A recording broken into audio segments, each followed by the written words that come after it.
Record பண்ணாமலே போட்டேன்.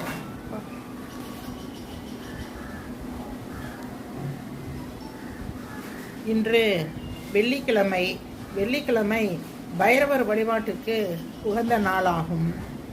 பைரவரை வழிபட்டால் நமக்கு தனச்செழிப்பு உண்டாகும்.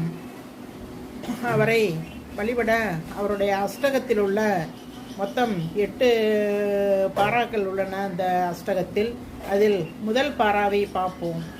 தனந்தரும் வைரவன் தலைரடி பணிதிரின் தளர்வுகள் தீர்ந்துவிடும். மனந்திறந்த அவன் பதம் மலரிட்டு வாழ்த்திரின் மயில்கள் வந்துவிடும்.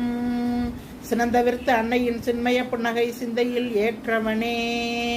தனக்கிளை ஈடு யாருமே என்பான் தனமலை பெய்திடுவான். வாழ்நில் வளர்ந்திர வையகம் நடந்தான் வாரியே வழங்கிடுவான். தாழ்வுகள் தீர்ந்திட தளர்வுகள் மறைந்திட தானென வந்துடுவான். காழ்ப்புகள் தீர்த்தான் காடகம் நின்றான்.